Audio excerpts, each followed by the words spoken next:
Om Namo Bhagavate Vasudevaya. Om Ajnanatimirandasya Jnananjana Shalakaya Chakshurunmilitam Yena Tasmai Shri Guruve Namaha.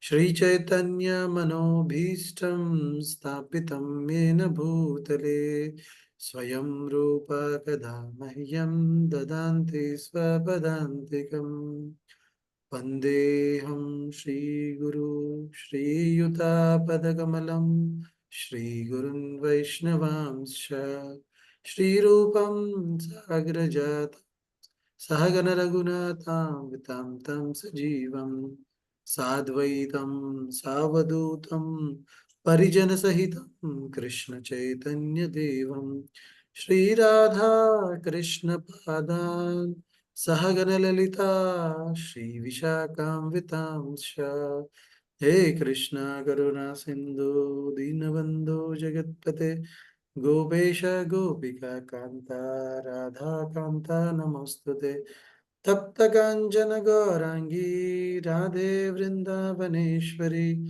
वृषभानुसुते देवी प्रणमामि हरिप्रिये वाञ्छाकल्पतरुभ्यश्च कृपा सिन्धुभ्येव च पतितानां पावनेभ्यो वैष्णवेभ्यो नमो नमः नमो विष्णुपादाय कृष्णप्रेष्ठाय भूतले श्रीमते भक्तिवेदान्त स्वामिनिति नामिने नमस्ते सरस्वते देवे गौरवाणी प्रचारिणे निर्विशेष शून्यवादी पाश्चात्यदेशतारिणे जय श्री कृष्ण चैतन्य प्रभु नित्यानंदा श्री अद्वैता गदाधरा शिवासादि गौर भक्त वृंदा हरे Krishna Krishna Krishna Krishna Hare Hare Hare Ram Ram Ram Hare Hare Hare Krishna. So welcome everyone for the Saturday morning Bhagavatam session. So after so many weekends, so today we are on the 14th chapter of first canto. So congratulations to everyone. We are almost at the end of the canto 1. So there are totally 19 chapters. So today we'll discuss 14th chapter. So before discussing 14th chapter, so we'll try to see what we have seen till now briefly in Canto 1, right? So we started Srimad Bhagavatam with the questions by sages in Naimisharanya, right? So Suta Goswami is coming to a place in Naimisharanya where all the sages they can see that Kali Yuga is coming and they're performing Homa for thousands and thousands of years. But when Suta Goswami comes, they inquires from Suta Goswami with few questions, right? So the 6 questions they ask, and then Suta Goswami starts narrating Srimad Bhagavatam, right? So after that, we have seen how you know the um, appearance of Krishna or incarnations of Krishna are being discussed in the third chapter. So second chapter, more or less, Suta Goswami answers the questions to the Naimisharanya sages headed by Shaunika Rishi. Third chapter, it is all about the different incarnations. So totally 24 incarnations have been mentioned in this chapter. And we see that how uh, in Bhagavatam it is said that Krishnastu Bhagavan Swayam. No, that Krishna is the original Bhagavan out of whom all the incarnations are coming. And in the fourth chapter, we have seen the appearance of Narada Muni, right? We have seen how Narada Muni in his previous life was a son of a maid servant, and how after serving the Bhagavatas who had come to stay in their house for 4 months during Chaturmas, then he gets a lot of Bhagavad Gyan, right? And then his mother leaves the body, then Narad Muni becomes a sage, right? And then in next life, he takes birth of Narada Muni as son of Lord Brahma. And then in the next chapter, we see that how Srila Vyasadeva, who is writing all the scriptures, right, one by one scriptures, Srila Vyasadeva is writing in the written format, because until Dwapar Yuga, the scriptural knowledge was given by oral, with श्रुति. सो लोग बोलते थे और शिष्य जो है जो सुनते थे, तो कभी लिखित में नहीं था. तो लेकिन जब व्यासदेव को पता चला कि जो कलयुग के लोग हैं वो मंद बुद्धि के हैं, मतलब मेमोरी भी उनकी बहुत कम है, हमेशा डिस्टर्ब रहते हैं, तो उनको लगा कि ये जरूरत है कि वो लिखित में हम शास्त्रों को जो है प्रेजेंट करें, राइट. तो during that time, after writing all the scriptures, but still Vyasadeva was not satisfied. Then he meets his guru Narad Muni, and then Narad Muni instructs him to write Srimad Bhagavatam, which we are reading. So he says that in all the Puranas you have given different things, but you have not given any Purana which deals only with the Supreme Lord, the devotees of the Lord, bhakti of the Lord. So you have given here and there the bhakti and the devotional aspect in different scriptures, but it is all mixed with other material activities, right? So different scriptures are in different modes of material nature. Like some scriptures, they are in Tamogun, Rajogun, and Sattvic Gun, right? But Narad Muni is telling both that all the gunas, you have to write one scripture which talks only about goal of the life, only about the Supreme Lord, only about the devotees and the pastimes of devotees and the Supreme Lord, right? And that's when Srila Vyasadeva, he starts writing Srimad Bhagavatam, right? So in 6th chapter, we end there. And in 7th chapter, we come to the end of the Mahabharata war, right? So we can see how Ashwatthama has killed the 5 sons of Arjuna, and then how he tries to kill Parikshit Maharaj, right? So in the next chapter, we see the prayers of Queen Kunti. So Mahabharata war is over, Krishna is about to leave. So during that time, Kunti Maharani is praying to Lord Krishna that how till he is there with them, they're happy, even though there are so many calamities. So it is better to have calamities. During that time, we will remember you, Krishna, more. So like that, Kunti Maharani prayers, right? So we have seen that in 8th chapter. Then after that, we see how Bhishma Pita, he is passing away. So it is just during the war, like after the war has happened, we see that Bhishma Pita is lying on the bed of arrows, and then all the Kauravas, all the Pandavas go to Bhishma Pita, and then Bhishma Pita gloriously, he instructs Yudhishthira Maharaj how to rule the kingdom, and then after a certain time, he passes by his own will. And then we see how Kṛṣṇa, he departures after the Mahabharata war from Kurukshetra, he departures to Dwarka. And there is a detailed description how everyone in Hastinapur is feeling separation now that Kṛṣṇa, because now the Mahabharata war is over, and just to help the Pandavas, Kṛṣṇa had come to be with them. Now, because the war is over, so Kṛṣṇa is living. So there's a detailed description how everybody is feeling separation. So that is described in 10th chapter. And 11th chapter, we also again see the descriptions how Kṛṣṇa, while entering Dwarka, how the Dwarka Vasis, they're feeling when Kṛṣṇa is coming to Dwarka back after so long time. And in 12th chapter, we have seen how Parikshit Maharaj takes birth, right? So we have already seen that in a very briefly, but in this chapter, we see in a very detailed way how Kṛṣṇa goes into the womb of Uttara, and then he saves Parikshit Maharaj, and then how the sages, they predict about Parikshit Maharaj that he will become a very great king, and then ultimately he'll die because of the curse by the son of a Brahmana, by the snake bite, right?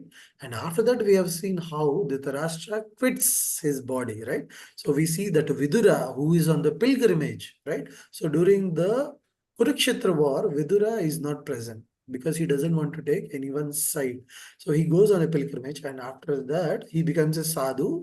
Then he comes back to Hastinapur, and then he asks Dhritarashtra to quit home and take Vanaprastha to just go and what is it? Do for the purpose of the life. So Dhritarashtra and Vidura and Mother Gandhari, they live for Himalayas, and then there are descriptions where Dhritarashtra does a very great tapasya and he burns his body by his own tapasya and he merges into the Supreme Lord. And then Gandhari also leaves her body, and then Vidura leaves the place. And after that, now we are coming to the 14th chapter, which says the disappearance of Lord Krishna. Okay. So actually, the disappearance of Lord Krishna is not mentioned in this chapter. Only when Vidura leaves, so what happens? Yudhishthir Maharaj, he sends Arjuna to Dwarka to inquire how everyone is there in Dwarka, right? So Arjuna goes to Dwarka. But after so many months, it is mentioned after 6-7 months also, Arjuna had not come back to Hastinapur. So now Yudhishthir Maharaj is worried. So all the all the slokas in this chapter, they describe the mood of Yudhishthir Maharaj, how Yudhishthir Maharaj is seeing bad omen, how he sees bad things are happening in the kingdom. And then finally he sees Arjuna arriving at Hastinapur and he puts forth some questions. Okay, so actually there is no description of disappearance of Lord Krishna. So we'll see in the 11th canto, first chapter and the last chapter, they describe detailedly how Lord Krishna disappears from the earthly planet, right? So though the description is not there, but still we would discuss some of the events. So what happens when Krishna is done with his Leela? So the demigods indicate that no, whatever the purpose you have come is done. So now it's time for you to come back, right? So we know the Supreme Lord takes so many avatars, right? So we know about Lord Ramchandra, Narsimhadev, Vara, Kurma avatar, right? So like that, Lord Krishna, he takes so many avatars. And whenever he takes a avatar, so there is a purpose, right? So Krishna says in Bhagavad Gita, right? So yada yada hi dharmasya glanir bhavati bharata abhyuktanam dharmasya tadatmanam shrijamyam. So whenever there is a decline in the dharma, or if there is a need to uphold the dharma, the Supreme Lords keep on coming time to time, right? So during Lord Ramchandra, he had come to kill Ravana, right? And during Hiranyakashipu time, he took the form of Lord Narsimha to kill Hiranyakashipu, right? So similarly, Lord Krishna takes the form of Lord Krishna. He comes by himself in this avatar to kill Kamsa, right? So now that everything is over, he has killed Kamsa and he has destroyed all the bad kings, right?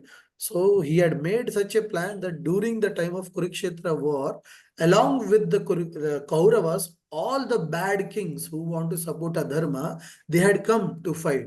So Krishna made a beautiful plan of collecting everyone at one place and then he killed them, right? And then immediately after Kurukshetra war, he went to Dwarka, he spent some time, and then he came. No, now the time has come for them to wind up their Leela, right? So now this Yadu dynasty was very, very powerful, right? So there was not a single kingly person or any dynasty which could actually fight with Yadavas, right? So somehow or the other, they have to wind up their Leela, right? So what happens? So because Kali Yuga is approaching, then Krishna says to all the Yadavas that no, this Kali Yuga is approaching. So we have to do something. So he says that we will go to a place called Prabhashetra, which is near Saraswati. And there we will all do some yajna for the benefit of the general public, right? So like that, Krishna takes all of the Yadavas to this Prabhashetra and then he engages them in doing uh, tapasya or sacrifice, right? So during this time, what happens? These Yadavas, they make some intoxication drink out of rice. Okay. And then one fortnight they drink and then they fight among themselves. And so they are on the ocean bank. They see there are some straws and with those straws, they fight and they kill each other, right? And then someone may say, how can someone kill with a straw, right?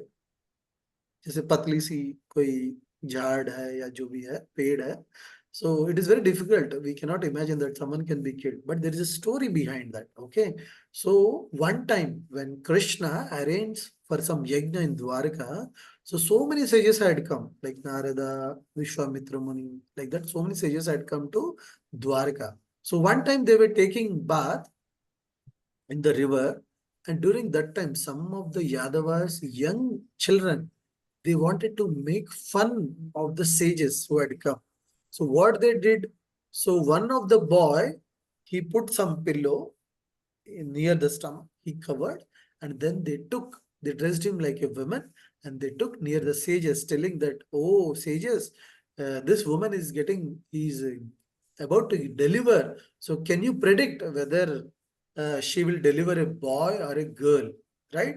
So the sages, they were able to understand that no, these kids were trying to make fun of the sages. So they were able to understand that the girl who was pregnant was not a girl but a boy, trying to impose like a pregnant woman. And then they curse that no, that this woman would have a club, no, there would be a club in her stomach. And immediately when they removed the cloth, they could see that there was a club, right? And the sages, they cursed them that you have invited us here for a yajna, and now you are trying to make fun of us. And they cursed that this club will be the reason for the destructions of the Yadu dynasty. And immediately the boys got scared. They asked for forgiveness, and they immediately took the matters to the king Ugrasena. They told that no, this is what has happened, and this is a club. And the sages have predicted that this club will be the reason for the destructions of Yadu dynasty. Then Ugrasena, what he does, he orders that the club should be mashed into small pieces, and it should be made into small powder, right? So it is crushed into powder and it is thrown into ocean, right? It is thrown into ocean. But ultimately what happens when it goes to ocean? There are two events which happen. One is some of the particles, they come to the shore and they mix with the plants which are growing, and then they get into the plants. So that means that club particles, they go into the plants which are on the shore of the ocean. And other event happens is there is one hunter, hunter named by, what is his name?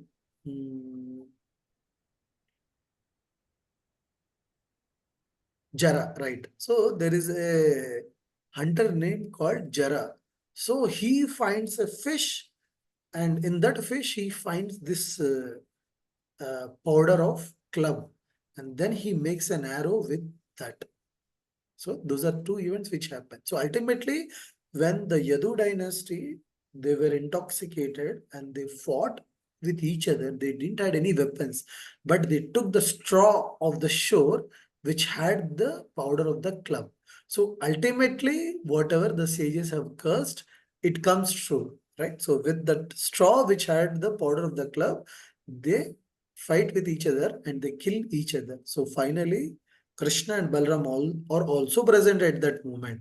Then Balram, he knows that it has come, the time has come for them to go back from the earthly planet. So he goes and sits near the shore, and from there he leaves his body. But Lord Krishna, he goes to the forest and he sits under a peepal tree, right? And during that time, Uddhava comes, and along with Uddhava, Maitreya Muni also is there. And that is when Uddhava, he comes to realize that no, Lord Krishna is about to leave. So Uddhava is the last person whom Lord Krishna interacts. And that's when we see in the 11th canto, there is a Uddhav Geet. No, Uddhav Geet. So that's when Lord Krishna spoke instructions to Uddhava. And he asked Uddhava to go to Badrikra ashram and tell whatever the instructions, whatever he has given to the sages. So once Uddhava and Maitri Muni leaves, then Krishna is sitting under the tree with his left leg putting on his right thigh, right? And he is taking rest.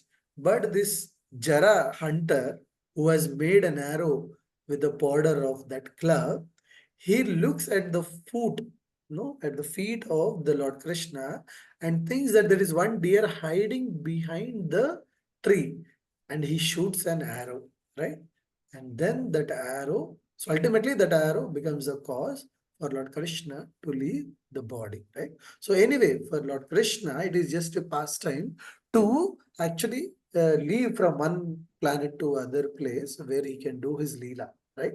But it is not like any other person like us who leave our body because of our karma, and we also take another body because of our karma, right? So here it is very transcendental. The Lord, uh, he takes one avatar, he comes to a certain place with some certain mission or a certain reason, and once that is completed, he leaves the place, right? So Lord Krishna, it is not that he leaves his body in the same body because it is transcendental, right? So he leaves the body. So there is also a story behind this hunter called Jara, right?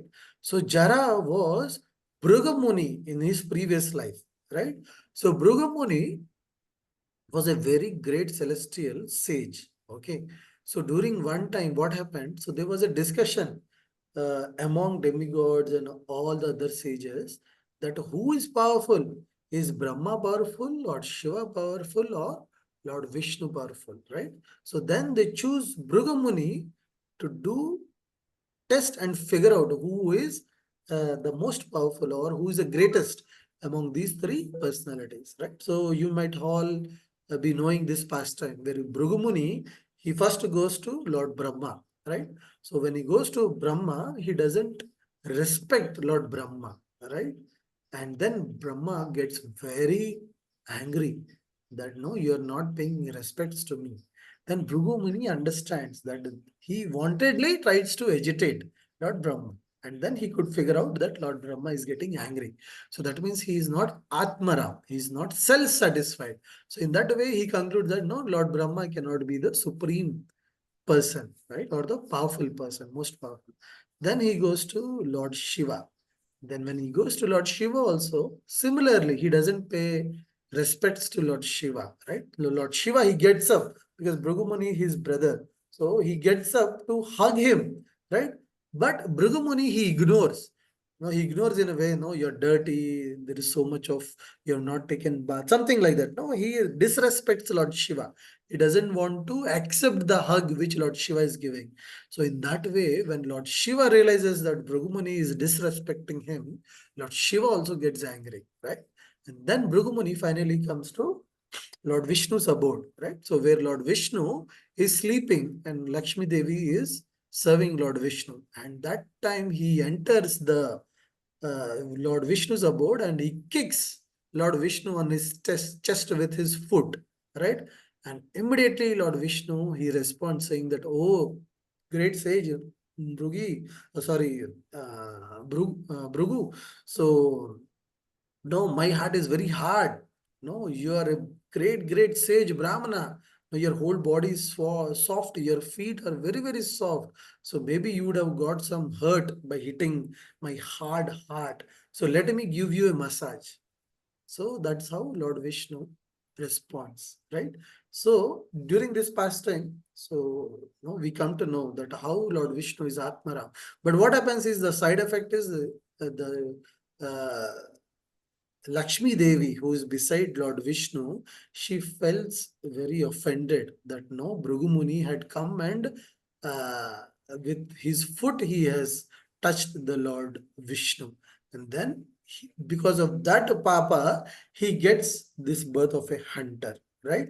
And then ultimately he becomes the reason, right, for winding of Lord Krishna's past. But anyway, he what to say, he laments, he cries, he asks forgiveness from the Lord, saying that no, I've done great mistake. I foretook your foot for a deer, and I've done a great mistake by shooting arrow at your feet. But Lord Krishna says that no, this is all his arrangement.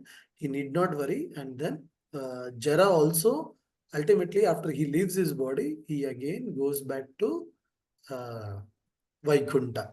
right? Because he helps Lord Krishna in his pastime. Okay, so this is actually the episode what happens during the disappearance of Lord Krishna. But here in this chapter, we'll see how Yudhishthira Maharaj is waiting for Arjuna to come back and give report like how the people in Dwarka are there, right?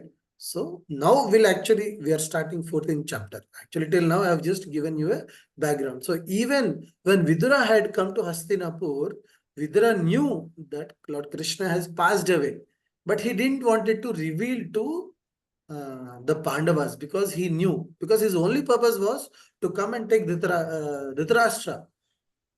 Though he knew that Krishna has left the planet, he didn't want to give that message to the Pandavas because he knew that somehow or the other they'll come to know. So at least till that time, they'll be little happy without knowing this incident. But now because the time has come, so now Yudhishthira Maharaj is sending Arjuna, and Arjuna has not come back even after 6-7 months, right? So now we'll see what is the mood of Yudhishthira Maharaj. Okay, I'll share my screen and we can go shloka by shloka in this chapter, right? So we'll try to recite, I'll recite the first shloka. So here it says, Suta uvacha samprasthite dvarakayam Jishno bandho dhritakshaya Gnatum cha punya shlokasya Krishnascha vichestitam. So here we see that Suta Goswami is saying that Arjuna went to Dwarka to see Lord Krishna and other friends, and also to learn from the Lord of his next activities. Right? So this chapter starts with the description where Suta Goswami is telling, because now if you know, Suta Goswami is explaining, is describing all these events to whom? Shaunika Rishi, right? So when he stops describing about Dhritarashtra quitting, then he says that Arjuna went to Dwarka to see Lord Krishna, to inquire how they are and now what are the next activities of Lord Krishna. But a few months passed and Arjuna did not return. Maharaj Yudhishthir had begun to observe some inauspicious omens which were fearful in themselves, right? So even before Yudhishthir Maharaj was informed by Arjuna by the fact that Lord Krishna and the Yadu dynasty have left, before that only Yudhishthir Maharaj, he could observe inauspicious omens. So in the few shlokas, I think till 10 or 11, there are descriptions how Lord Yudhishthira Maharaj sees different bad omens of Kali Yuga starting. Because once Lord Krishna has left, that's when Kali Yuga progresses very fast. So what he can see, he saw that the direction of eternal time has changed. And this was very fearful. There were disruptions in the seasonal regularities. The people in general had become very greedy, anger, and deceitful. And he saw that they were adopting foul means of livelihood, right? So we can see all these things today, right? So after 5,000 years of Krishna going away from this earthly planet, we can see now seasons, they are very irregular, right? So the summers are very hot, and sometimes during summer we see there is rainy season, right? So this April, I was at my in-laws place, and during May, which has to be very, very hot, and it was in fact very hot, but we experienced a hailstorm. So pieces of ice falling from sky. No, that is during month of May, which was supposed to be the hottest month or hotter month, right? So even today we can see, the seasonal irregularities very, very much. So the rains, they're not occurring at some places, and at some places there is so much rain that floods are happening and people are dying, right? So this seasonal irregularities. So this is a very bad omen, right? And Yudhishthira Maharaj is telling that people have become very greedy, right? They have adopted foul means to earn money, right? So we can see, right, today also, Actually, it is said that it is very, very difficult to find any occupation by which you can earn money in a very dharmic way.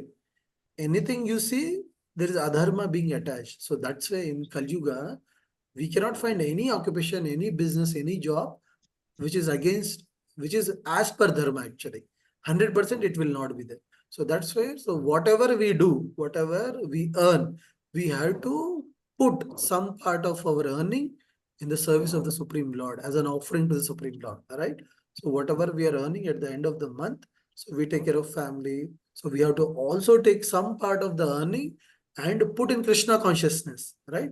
So we have to donate to the temple, or we have to organize some programs at home or at some temple. Maybe we can sponsor for prasadam, or we can sponsor for some program, right? So in that way, we are spending some part of our Lakshmi or money which we are earning from our livelihood to Krishna consciousness. So in that way, what is happening? Our livelihood is getting purified, right?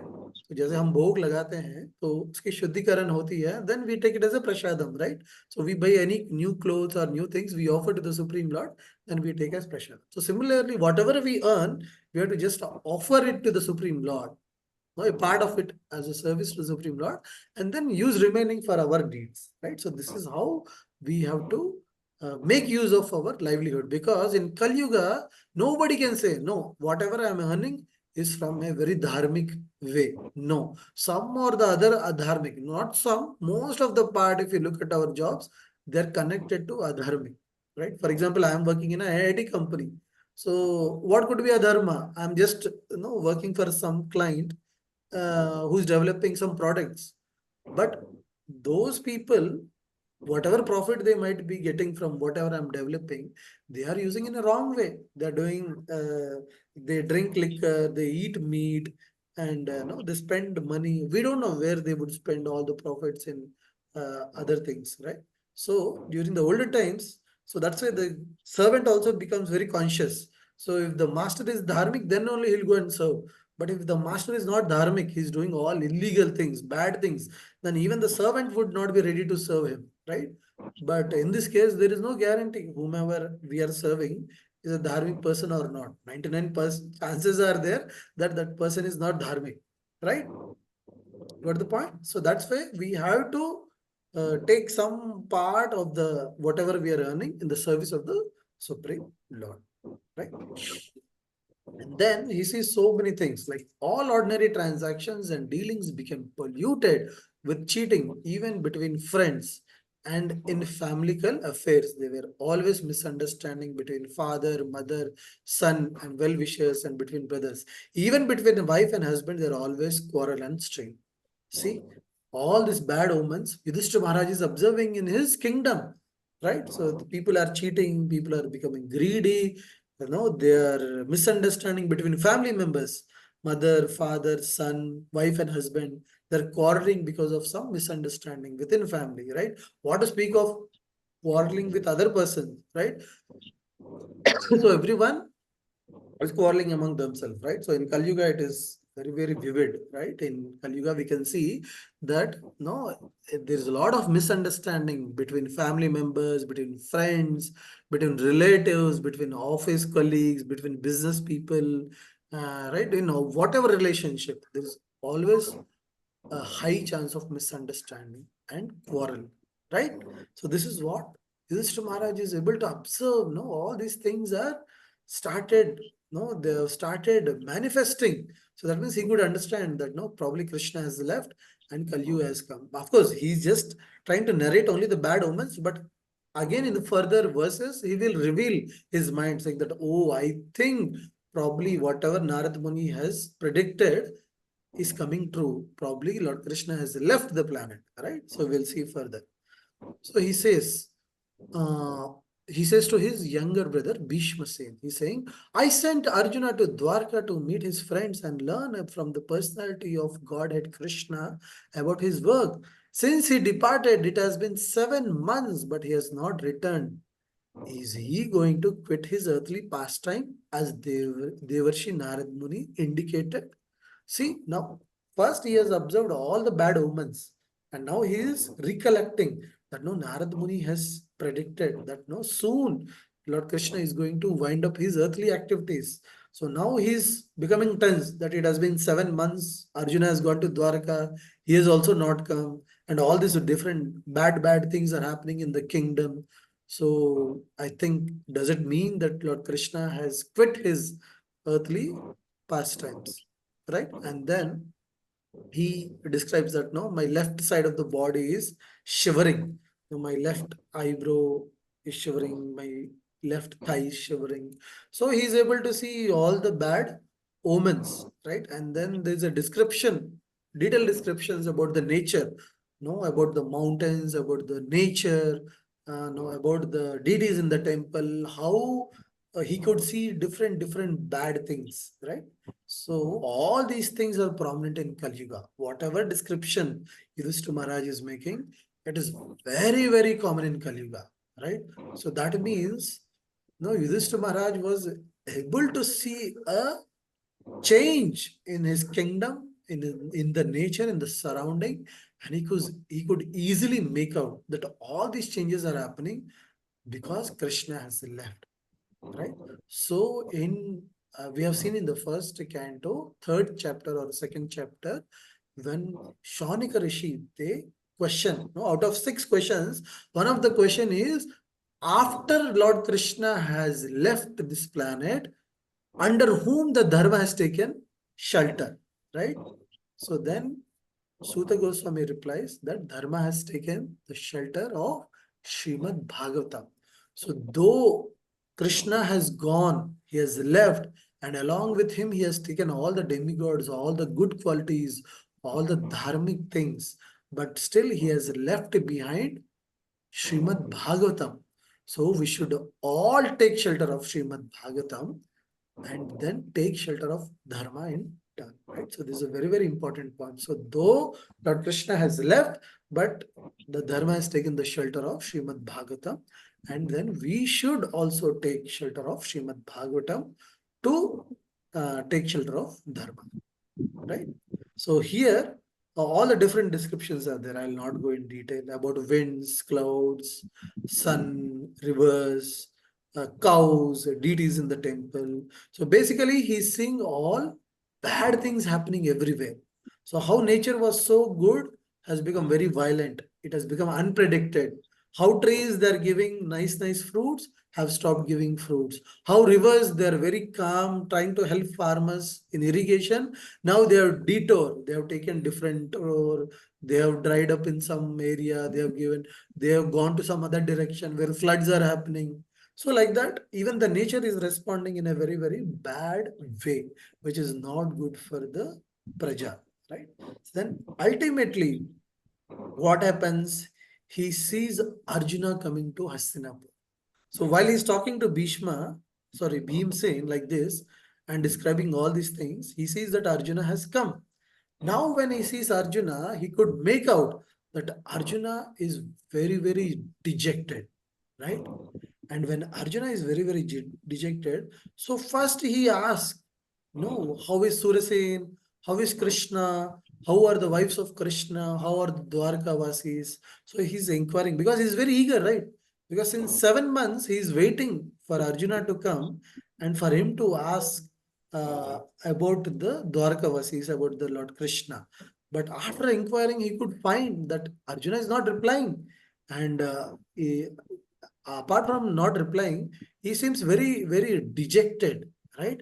And then he asks, oh Arjuna, is your health good?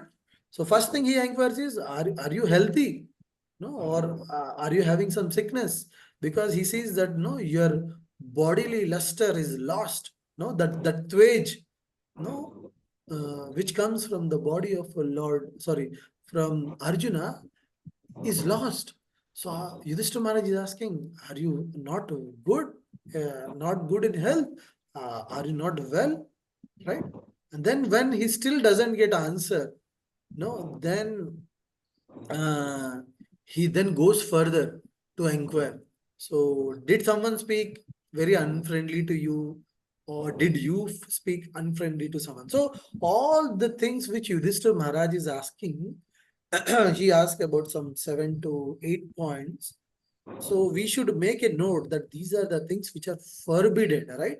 So here a person can be dejected only in case like if he's not well, or he has heard some bad news from his relatives, or if he has done something wrong, or if someone has done something wrong to him, right? So these are the possibilities, right? So now Yudhishthira Maharaj, one by one, he's trying to inquire. So he's inquired about the Dwarkavasis, Kṛṣṇa, Ugrasen, about the wives of Lord Kṛṣṇa. Then he has inquired about his health, Arjuna's health. Now he's inquiring, did someone talk harshly to you, or did you talk harshly, or did someone mistreated you, or did you mistreat someone, or did you promise some charity to someone but you were not able to give charity, right? So we have to make a note of all these points, that we should not be doing all these things, right? So we should not talk rudely to someone, we should not misbehave with someone, whomever we have promised that will help you or will give you charity. So we have to fulfill that promise. We cannot go away from that promise. So Yudhishthira Maharaj is asking, did you promise someone charity and you're not able to do that? Right? Then he's saying, you're not able to protect the Brahmanas, the children, the women, right? Because he's a Kshatriya, it is a duty of a Kshatriya. So wherever he goes, he has to make sure that everybody is protected. So he's going to Dwarka, and the middle someone comes and says that, no, we need your protection. He cannot say, no, no, no, I'm on my way to Dwarka. No, he has to stop. He has to make sure that they're protected, and then only he can move forward, right? So that is the dharma of a Kshatriya. So Yudhishthira Maharaj is inquiring, so did you not give protection to Brahmanas or cows or kids or women? No, he's trying to inquire. And then he's telling, oh, were you approached by some impeccable women, right? What to say? Like a bad character woman. So were you approached, or did you try to approach someone, some woman who is of a bad character, right? Because Kshatriyas, they are allowed to marry multiple of times. And if any woman comes and says that, no, I want your protection for lifelong, you have to protect me. A Kshatriya cannot say no. No, that is against the Kshatriya codes of conduct. So they have to give protection, right? They cannot say, no, I already have 2 wives, 3 wives, I'm not able to maintain them, I cannot maintain you. They cannot say that, no, because Kshatriyas by nature, they have the capacity to treat and maintain as many wives, uh, as many, right? So, of course, in Kali Yuga, nobody has that capacity. So someone may say, oh, Kshatriya can marry so many women, then how they would treat?